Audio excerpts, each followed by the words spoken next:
Salam sejahtera. Video kali ini, kita akan membahas tentang pengertian mengenai dokter spesialis. Dokter spesialis penyakit dalam, seorang dokter yang telah menyelesaikan pendidikan dan pelatihan khusus dalam bidang kedokteran penyakit dalam, menangani berbagai penyakit yang memengaruhi organ-organ dalam tubuh, sistem pernapasan, sistem pencernaan, sistem peredaran darah, sistem hormonal, organ-organ lainnya, subspesialisasi penyakit dalam atau konsultan seperti endokrin, gastroenterologi, hematologi, nefrologi, atau reumatologi. Selanjutnya akan kita bahas satu persatu.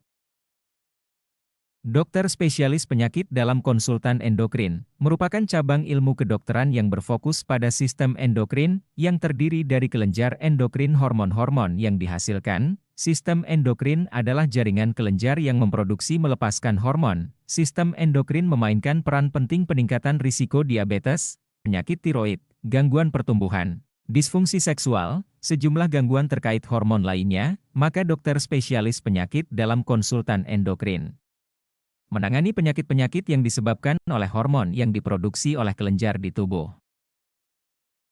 Menangani berbagai kondisi yang berkaitan dengan gangguan hormonal kelenjar endokrin, seperti 1. Kelenjar adrenal, yaitu 2 kelenjar yang berada di atas ginjal. Fungsinya melepaskan hormon kortisol. 2.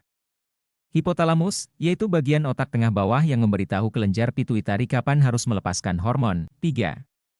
Ovarium, yaitu organ reproduksi wanita yang melepaskan sel telur menghasilkan hormon seks. 4. Sel pulau di pankreas, yaitu sel yang membantu mengontrol pelepasan hormon insulin glukagon. 5. Paratiroid, yaitu 4 kelenjar kecil di leher yang berperan dalam perkembangan tulang. 6. Kelenjar pineal, yaitu kelenjar di dekat pusat otak yang berfungsi untuk mengatur pola tidur. 7. Kelenjar hipofisis, yaitu kelenjar di dasar otak di belakang sinus yang mempengaruhi tiroid, memengaruhi pertumbuhan tulang, siklus menstruasi wanita, produksi ASI. 8. Testis, yaitu kelenjar reproduksi pria yang menghasilkan sperma hormon seks. 9. Timus, yaitu kelenjar di dada bagian atas yang membantu mengembangkan sistem kekebalan tubuh di awal kehidupan seseorang. 10. Tiroid, yaitu kelenjar berbentuk kupu 2 di bagian depan leher yang berfungsi mengontrol metabolisme. Kita tahu beberapa kelenjar di atas mempunyai hubungan dengan spesialisasi lain, maka kita harus dapat memfasilitasi pasien. Contoh jika arahnya kesuburan dapat kita arahkan ke kandungan. Jika arahnya tentang penyakit bisa kita arahkan ke konsultan endokrin. Dokter spesialis penyakit dalam konsultan gastroenterologi hepatologi merupakan ahli medis yang berfokus pada diagnosis, pengobatan, manajemen gangguan yang mempengaruhi saluran pencernaan bagian atas, gastroenterologi, organ hati, hepatologi, menangani penyakit gangguan yang berkaitan dengan organ-organ seperti lambung, esofagus, tenggorokan, usus, hati, kantung empedu, pankreas. Ini termasuk kondisi seperti GERD, gastroesophageal reflux disease, ulkus lambung, hepatitis, sirosis hati, kanker hati, penyakit empedu, penyakit pankreas, gangguan lainnya. Dokter spesialis GE juga mampu melakukan prosedur diagnostik terapeutik SPT endoskopi, kolonoskopi, biopsi hati. Dokter spesialis penyakit dalam konsultan ginjal dan hipertensi, dokter yang memiliki keahlian khusus dalam mendiagnosis, merawat, mengelola gangguan ginjal serta tekanan darah tinggi, memiliki pengetahuan yang luas tentang penyebab, gejala, komplikasi penyakit ginjal, seperti gagal ginjal, glomerulonefritis, batu ginjal, penyakit ginjal polikistik. Mengelola hipertensi, tekanan darah tinggi, yang merupakan faktor risiko utama untuk berbagai kondisi kardiovaskular penyakit ginjal. Dokter spesialis paru, dokter yang memiliki keahlian khusus dalam mendiagnosis, merawat, mencegah penyakit yang terkait dengan sistem pernapasan, termasuk paru-paru saluran pernapasan lainnya. Dokter paru memiliki keahlian melakukan tindakan pemeriksaan bronkoskopi, tindakan efusi pleura, WSD.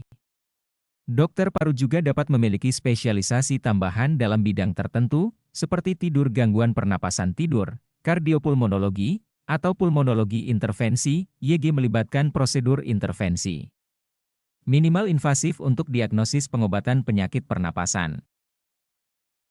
Dokter spesialis jantung dan pembuluh darah, dokter yang memiliki keahlian khusus dalam mendiagnosis, merawat, mencegah penyakit gangguan YG terkait dengan jantung sistem peredaran darah. Dokter jantung memiliki keahlian melakukan EKG, echo, treadmill, kateterisasi jantung. Dokter jantung juga memiliki spesialisasi tambahan dalam bidang tertentu, seperti 1. Elektrofisiologi jantung, yang berkaitan dengan pengobatan aritmia. 2. Kardiologi intervensional, yang melibatkan prosedur invasif untuk mengobati penyakit jantung. 3. Kardiologi pediatrik, yang berkaitan dengan penyakit jantung PD anak. 2. Dokter spesialis saraf, dokter yang memiliki keahlian khusus dalam mendiagnosis, merawat, mengelola gangguan sistem saraf. Sistem saraf meliputi otak, sumsum tulang belakang, saraf perifer. Dokter spesialis saraf dapat memiliki spesialisasi tambahan dalam berbagai subspesialisasi, seperti 1.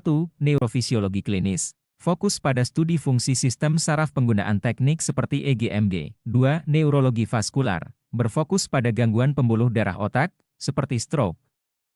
3. Neurologi pediatrik, menghususkan diri dalam gangguan saraf pada anak-anak. 4. Epileptologi, khusus menangani epilepsi gangguan kejang. Lainnya. 5. Neuroonkologi, fokus pada tumor otak sistem saraf. 6. Neuroimunologi, menangani gangguan sistem saraf yang berkaitan dengan sistem kekebalan, seperti multiple sclerosis. 7. Neuromuskular, khusus menangani gangguan otot saraf perifer, seperti miopati neuropati. Dokter spesialis onkologi, dokter yang memiliki keahlian khusus dalam diagnosis, pengobatan, manajemen penyakit kanker. Ada beberapa subspesialisasi dalam onkologi, masing-masing dengan fokus yang berbeda dalam perawatan kanker. Secara umum, ahli onkologi dibagi menjadi 3 kategori utama: onkolog medis, onkolog radiasi, onkolog bedah. Ada juga subspesialisasi lainnya dalam onkologi, seperti 1. Hematologi onkologi, 2. Onkologi ginekologi, 3. Onkologi anak, 4. Neuroonkologi. Dokter spesialis kulit dan kelamin dikenal juga sebagai dermatovenereologi, dokter yang memiliki keahlian khusus dalam diagnosis, pengobatan, pencegahan penyakit kondisi YG mempengaruhi kulit, rambut, kuku, serta penyakit menular seksual. Membantu pasien dalam mengelola kondisi kulit kronis atau berulang, memberikan saran tentang perawatan kulit, kebiasaan hidup sehat, merencanakan program perawatan jangka panjang, prosedur kosmetik, melakukan perawatan untuk berbagai kondisi, termasuk jerawat, eksim, psoriasis, infeksi jamur, kutil, kanker kulit, dan penyakit menular seksual. Dokter spesialis gigi merupakan profesional medis yang memiliki keahlian dalam diagnosis, perawatan, pencegahan masalah kesehatan gigi, mulut, gusi. Berikut ini dokter spesialis gigi. 1.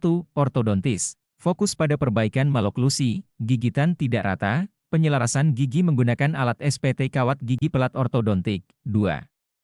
Periodontis, berfokus pada diagnosis perawatan penyakit gusi serta struktur pendukung gigi lainnya. 3. Endodontis, menghususkan diri dalam perawatan saluran akar, pengobatan penyakit cedera PD pulpa gigi, jaringan di dalam gigi. 4. Bedah mulut dan maksilofasial, melakukan operasi pada mulut, rahang, wajah, termasuk pencabutan gigi bungsu, pemasangan implan gigi, operasi korektif pada rahang.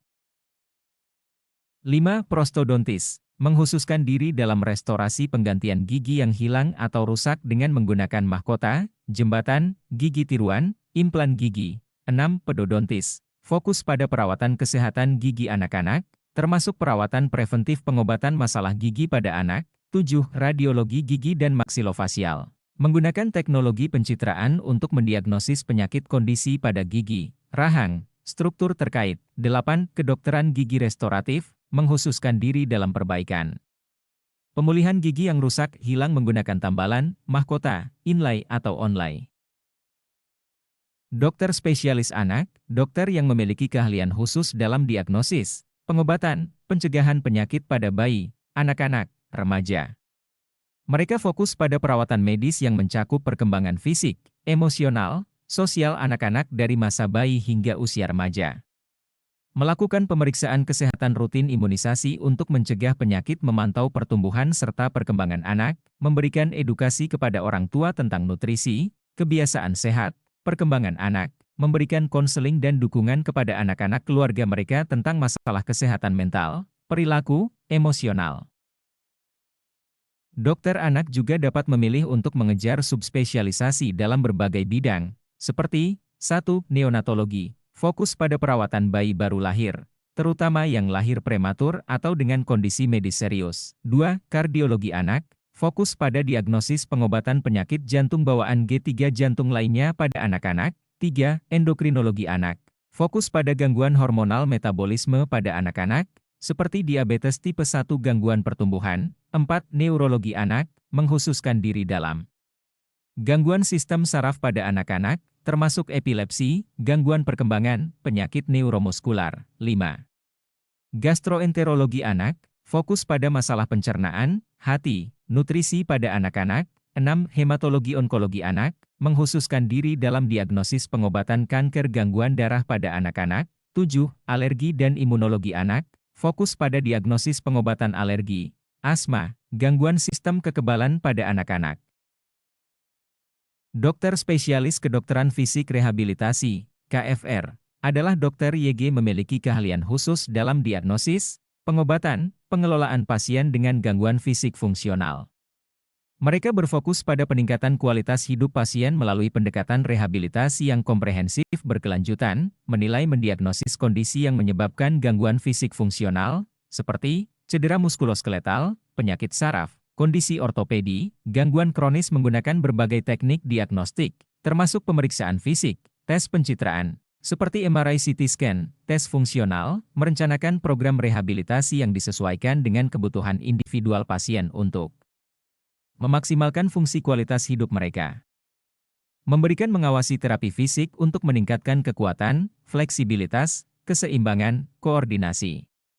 Mengelola nyeri melalui berbagai modalitas, termasuk obat-obatan, suntikan, terapi fisik, teknik intervensi lainnya, memberikan edukasi kepada pasien keluarga tentang kondisi mereka, strategi pengelolaan nyeri, cara-cara untuk mencegah cedera lebih lanjut.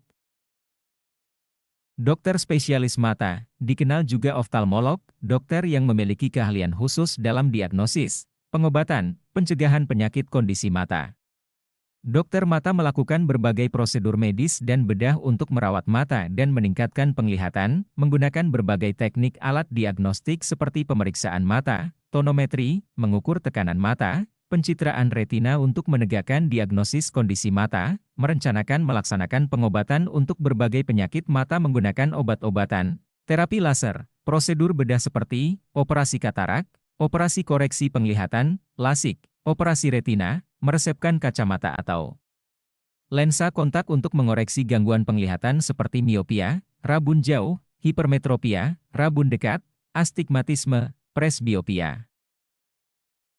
Subspesialisasi dokter spesialis mata. 1. Oftalmologi pediatrik, fokus pada penyakit mata gangguan penglihatan pada anak-anak. 2. Bedah refraktif, mengkhususkan diri dalam prosedur bedah untuk mengoreksi gangguan penglihatan, seperti LASIK dan fotorefraktive keratektomi. 3. Glaukoma, mengkhususkan diri dalam diagnosis pengobatan glaukoma, termasuk bedah glaukoma. 4. Retina vitreous, fokus pada penyakit bedah yang berkaitan dengan retina vitreous, seperti retinopati diabetik ablasi. Retina. 5. Katarak bedah lensa, mengkhususkan diri dalam bedah katarak masalah lensa mata lainnya. 6. Onkologi mata, fokus pada diagnosis pengobatan kanker mata. 7. Oftalmologi neuro, mengkhususkan diri dalam gangguan yang melibatkan saraf optik jalur visual otak.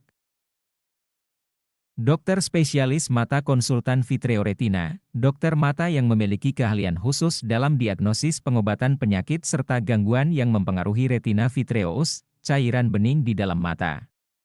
Retina adalah lapisan tipis di bagian belakang mata yang berfungsi untuk menerima cahaya mengirimkan sinyal visual ke otak, sedangkan vitreous adalah gel yang mengisi rongga mata di depan retina. Konsultan vitreoretina menggunakan teknik alat diagnostik khusus seperti optical coherence tomography, OCT, fluorescein angiography, ultrasound mata, pemeriksaan fundus untuk mendiagnosis berbagai kondisi retina seperti degenerasi makula, retinopati diabetik, ablasi retina, lubang makula, retinitis pigmentosa.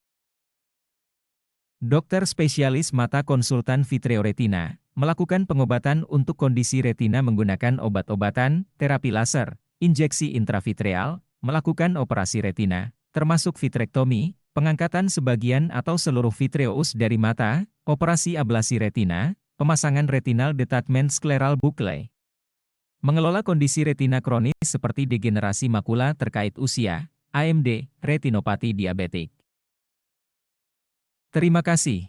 Sekian untuk video kali ini. Jika ada pertanyaan, silakan WhatsApp atau telepon ke kami di bagian medis. Jangan lupa like dan subscribe ya.